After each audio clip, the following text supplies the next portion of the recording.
ओम शांति। स्वर्गत कवि बलराम पूजारी स्मृति सभा मंचासन दक्षिण ओडिशा साहित्य सम्मेलन सभापति श्रीयुक्त दंडपाणी महापात्र महाशय, मंचासन शिक्षक समाज तारक मंडल महाशय, दीपक बाबू, अध्यापक निरंजन स्वाई महोदय, किशोर बाबू, संजना कथु आसुदूर द्वादश राष्ट्रीय साहित्य बंधु, सांबादिक बंधु, समस्त सुजनी बंधु, छात्र छात्री एवं परिवार वर्ग समस्त मुझे अवसर स्वागत जनाऊँ। प्रथम स्वर्गत कवि बलराम पूजारी आत्मार स्वर्गत निमंते कोटि कोटि प्रणाम जनाती और श्रद्धांजलि तांकर परिवार प्रति भगवान सहायक हूँ। कवि बलराम पूजारी उत्कल सम्मेलन आजीवन सदस्य तथा संवाद साहित्य सभापति कुरुमुलुमा शाखा तथा स्वामी विवेकानंद लोक संसदर उपसभापति ता सहित मो महाविद्यालय पूर्वतन छात्र। ये अवसर मुझे महान व्यक्ति को हरैथु मुझे मर्माहत एवं भगवान प्रार्थना कर अमर आत्मार सदगति कहुए। ये भारत वर्ष नहीं पृथ्वी पृष्ठर सब बड़ वृत्ति हूँ शिक्षक वृत्ति। पृथ्वी जन शिक्षक शिल्पपति, कोटिपति, कलाकार, बुणाकार, डाक्तर, इंजीनियर, राष्ट्रपति, प्रधानमंत्री आर पक्षे जन रोचे शिक्षक। तेणु आम आज ये भल शिक्षक हर बसु। तेणु मु भगवान पाखे पुणी थे प्रार्थना कर आत्मार सदगति हो।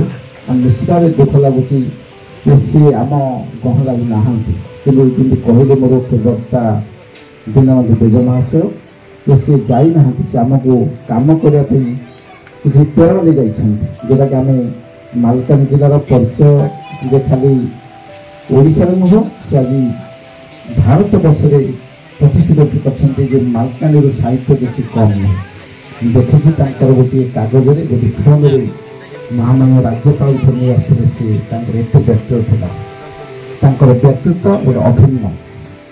तेणु आम कुरुंग गुमा कहले गोटे केमी लगे गोटे खुशी लगे जे ये माटी जड़े से राति पाइले मो कुरुंगा माटी भूमिष्ठ प्रणाम होती। बहुत सुंदर भाषा थी। आम देश में बर्तमान माटी माँ मातृभाषा यापाई बर्तमान संग्राम चली आप देखुं साहित्यर केपरी अधोगति ओडिया भाषार केपरी सुरक्षा करवा से समस्त जेकोसी ओडिया व्यक्ति बा साहित्य को भल पाइबा जमी आम भितर माने मनांतर अच्छे मतांतर ना तेणु आम समस्ते जी जो मनुष्य मात्र निश्चित भाव रही गोटे अहम भाव रही पद पद रही निश्चित भाव जी कहते दिन आम समस्ते रिटर्न टिकट काटि समस्त टिकट आज हूँ तो काट जाए। तेणु मार्क ट्वेन कहले इभेन दिस साल पास अवे ये सब जिन पड़ेब कहीं रही ना कहीं रही ना कि रही भगवान तले निज निज कर्म कर निज निज तेणु समस्त कर्म कर ये प्लाटफर्म। तेणु कवि बलराम पूजारी मोर व्यक्तिगत भाव देखी गोटे गोटे अफसोस रही से अफसोस पूर्ण होता कि पूर्व आज से बोधे दंडपाणी महापात्र दया होता सी आज जो साहित्य परिवार सदस्य सी एक नंबर थे। तेणु से आत्मार सदगति होता निश्चित भाव से जब ओडिया आम साहित्यकारी मालकान शाखा सभापति मुंड भी पाते खुशी था से गोटे अफसोस होगा कहीं सरकार निष्पत्ति अनुसार 1.5 वर्ष लगातार क्या देना। बर्तमान आम दंडपाणी महापात्र निश्चय अच्छा आम जिला को ओडिया भाषा केमी प्रचार प्रसार कर गोटे अग्रणी भूमिका ग्रहण कर आगे से बहुत लोग साहित्यकार सदस्य कर ना हो कागज हो। तेणु निश्चित भाव गुमा माटीर जो बलराम पूजा थे से शिक्षा भी देते आप तो कहते से मैंने बहुत गुड़ाए बही लिखिं। मोर व्यक्ति भाव मोर महाविद्यालय पूर्वतन छात्र हिसाब से बहुत दुखित।